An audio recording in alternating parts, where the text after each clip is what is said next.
Hello and welcome to another video. As I shoot this, we are approaching St. Lucia's Day.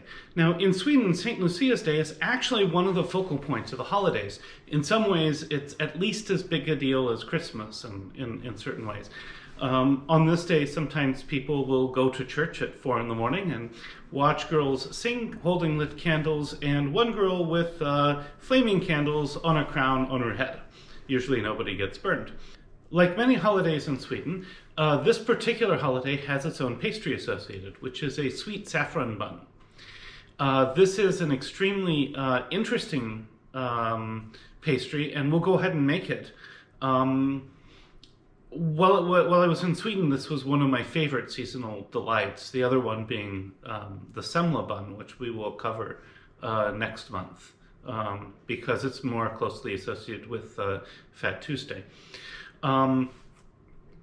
These are quite fragrant, delicious saffron buns. They have a characteristic S shape, and they typically have raisins in the curls of the S. So we'll go through this. This particular recipe is optimized for making smaller amounts, and I'll put some notes into some things you can play around with and experiment with in order to kind of get the results you're looking for in the notes on the video. So anyway, I hope you enjoy one of my favorite pastries. This is delicious. So here are our ingredients. First we have wheat flour, in German Weizenmehl. Now we're going to use an all-purpose flour here. This is a cake flour basically. In German standards this is type 405. French standards are a little different. In the US, you would call this an all-purpose flour. It has more of the outer parts of the wheat removed, and so it's a little bit lower in gluten. This makes the pastries lighter and not as chewy. We have a few raisins, some milk, butter, eggs, saffron. In this case, I'm using 3 packets, each of which are 1/10 of a gram, and sugar. So we're going to be using this kitchen scale fairly heavily. The basic thing is that if you're doing European baking, everybody uses a kitchen scale, and everything's weighed in grams. If you're doing American style baking, they measure things like flour by volume, but the problem is that flour packs down, and so a cup of flour is not always the same as another cup of flour. So we measure flour and stuff by weight. We will measure milk by volume. And so we'll cover a little bit about how to use the scale. Especially if you're an American, you might not be used to baking by weight. So I have added the milk, and now I will add the saffron.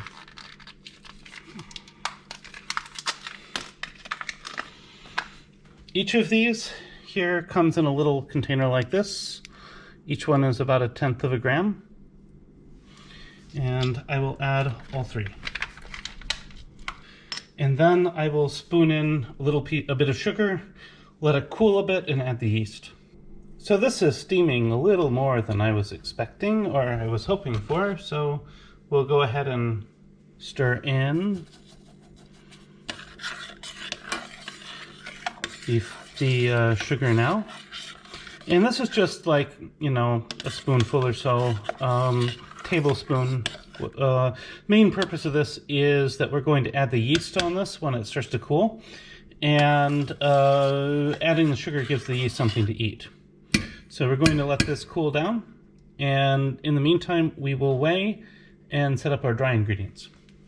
So the first thing I'm going to do is I'm going to put a container on top of the scale, and you're going to notice this button that says on, off, tare. Now I'm going to push it, and what it's going to do is it's going to take the weight of this container, and pretty soon it will say 0. So if I add sugar into this, I'm going to weigh out 50 grams of sugar. And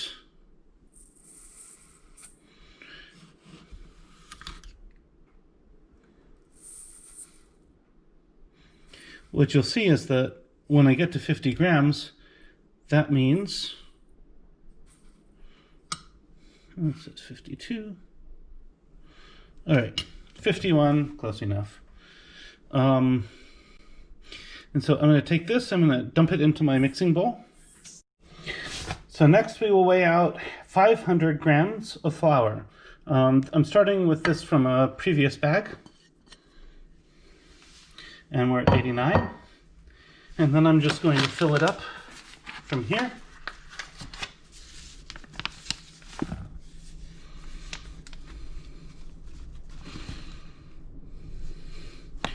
All right, 390, 400, 430,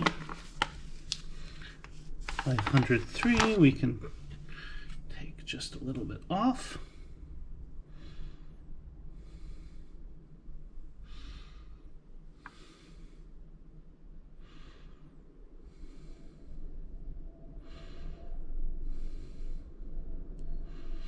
Okay, 500 grams.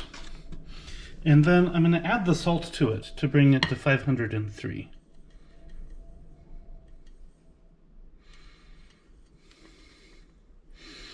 It's 504. Take a little bit of the salt out.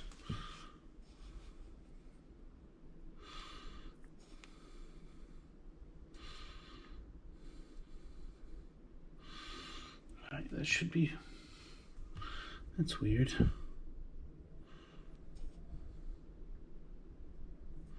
All right, we'll just, that looks about right. So let's go ahead and add that. And I'm going to take a balloon whisk and I'm just going to stir it up a bit.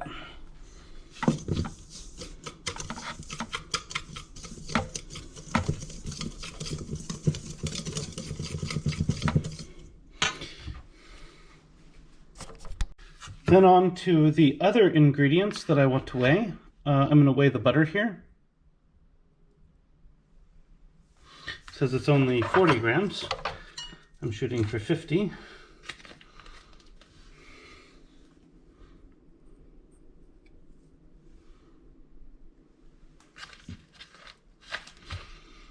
Now, if you put too much butter in, it can get a little bit heavy. So you probably want to err on the side of too little. So that's 47 grams, that'll be fine. I'm going to set that aside. And I forgot to mention as an ingredient the sour cream. I'm going to put in around 90 grams of this. So I'm just going to scoop it out and into this bowl.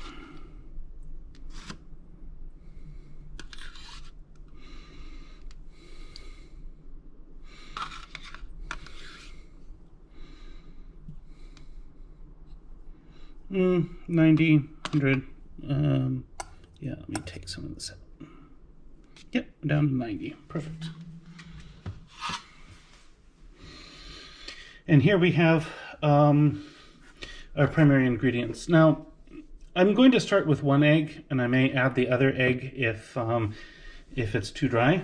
But these are jumbo eggs, so I would use 2 medium eggs, so this is probably about the same. So now this is warm but not hot. I'm going to sprinkle the packet of yeast on top, and we'll let this sit for around 10 minutes for it to start to become nice and foamy. We're just going to let it sit on top like this.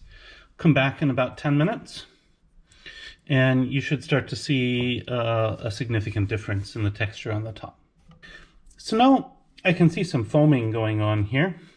So I'm going to take my dry ingredient bowl, just move things over here. Using my balloon whisk, I'm just going to kind of spread things out from the center. And I'm going to pour this liquid on top.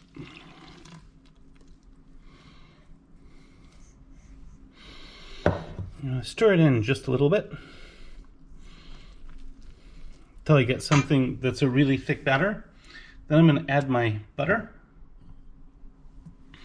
my sour cream,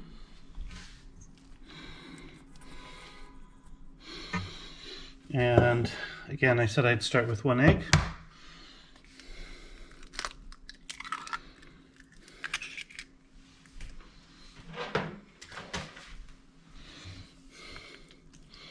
And I'm going to work this in to all the rest of the flour.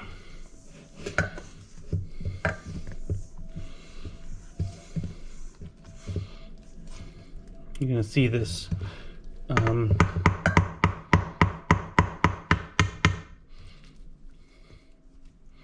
this butter here. The butter is going to soften pretty quickly because the milk's still warm. All right.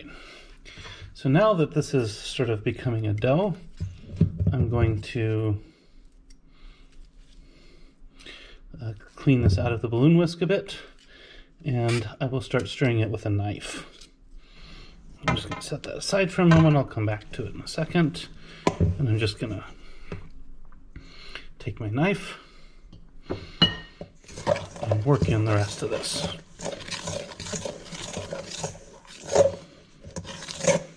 And you can use a table knife similar to like what you'd use, the way a dough hook would be used on a stand mixer, and that can work fairly well.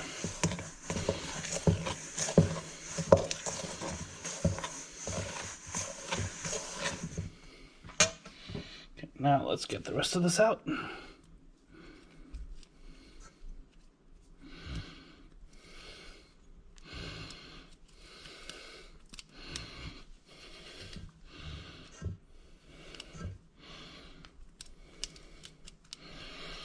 Of pastry doughs, this is fairly expensive because of the saffron content, so maybe be a little bit more aggressive than you might otherwise be on getting the last bits of things out. Now we're going to knead this until it kind of becomes so it's going to start off pretty sticky like doughs usually do, right? And if we knead it too far, it's going to become rubbery. What we want to do is we want to knead it until it's slightly sticky, but it doesn't fully stick to our hands. And it doesn't take that much kneading to get to.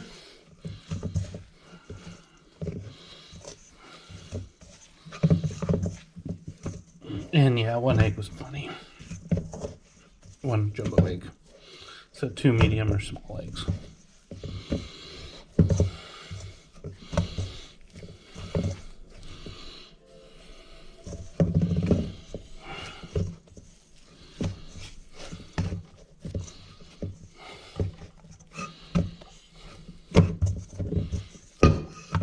And this is about right now.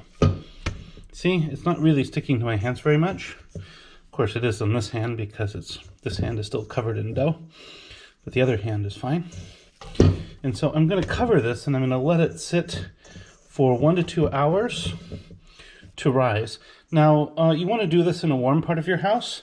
And if you don't have a nice warm part, then you can, for example, fill a sink full of warm water. And I mean warm, not hot.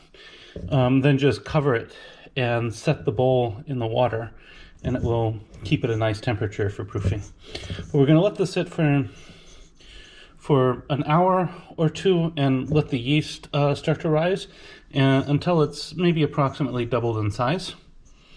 And then we'll be back. So now this has about doubled in size, and I'm going to go ahead and just knead it a couple of times. Now the major reason to do this is that if you don't, the dough's going to be a little bit sticky, and then it's going to be hard to shape. So we now have, I think, about right.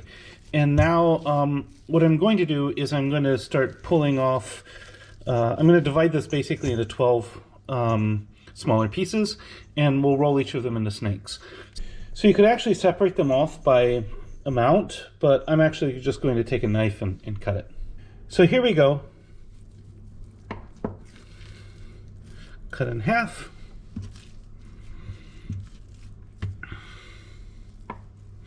Cut in half again.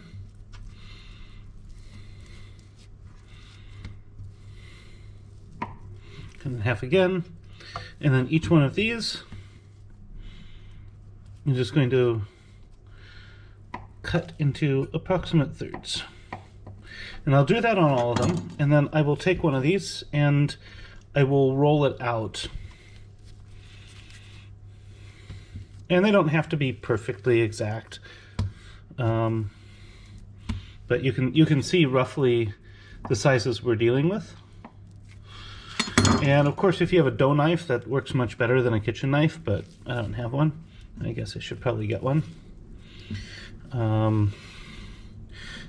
But if you're using a kitchen knife, it doesn't need to be a particularly sharp one. And you don't have to cut all the way through, just kind of press it so it mostly divides, and then pull them apart. So now I'm going to take one of these and I'm going to roll it around a little bit, and then I'm going to roll it into a snake. That should be about 33, 34 centimeters long, about 14 inches. If it's a little longer or not as long, that's fine. And then we're going to take this and we're just going to roll them like this into an S shape. And I'm going to take this, I'm going to put it on the baking sheet. In Europe, the best thing to do is to use baking paper. In the US, you would use, you'd probably grease the cooking sheet. So I'm going to go ahead and do this with all of them, and then I'll show you, and then we'll let it rise again about half an hour or so. So now I'm going to go ahead and put raisins in each of the eyes here of the curl. And this is kind of optional. I mean, but it's sort of the way that you would definitely do things in Sweden. So you can also brush these with egg. I'm not going to do that this time because I actually kind of prefer the I prefer it without the browning on the top that leads to. But again, that's an individual decision. Some people also like to put just a little bit of cardamom in the dough. But again, that's I like cardamom in pastries on its own, but I probably wouldn't put them in here. So I'm going to go ahead and do this. Then we're going to let this sit for about half an hour to rise again. And then I'm going to put this in the oven at 200 Celsius. That's about 425 or so Fahrenheit. And we'll bake it for 10 minutes. So these have risen a bit more, but it's kind of cold, and so baking in the winter is a little bit different. So I'm going to go ahead and put these in the oven now. They've been resting here for 45 minutes or so, and we'll bake them for about 10 minutes, and they're going to puff up nicely, and then we will take them out, let them sit for 5 minutes before we eat them. So these are going in the oven, 200 Celsius, and we'll be back in 10 minutes. So here we have these fresh out of the oven. We're going to let them sit for about 5 minutes or so before we consider eating them. These are a little lighter in color than the ones I'm used to seeing in Sweden, but they ought to be really tasty. And if you like them to be a little bit of a darker color, you could add some yellow food coloring or something like that, or maybe even just a little bit of turmeric or something. But you could also add more saffron, but not only is that expensive, but I actually kind of like the subtlety of the flavor a little more when the saffron's not quite so overwhelming. So here's what we have. We'll be back in about 5 minutes or so for the taste test. And now for the taste test. I have one of the smaller buns here. It smells delicious. If I break it open, you can see it's still kind of a cheerful yellow all the way through. And I'm going to go ahead and take a bite.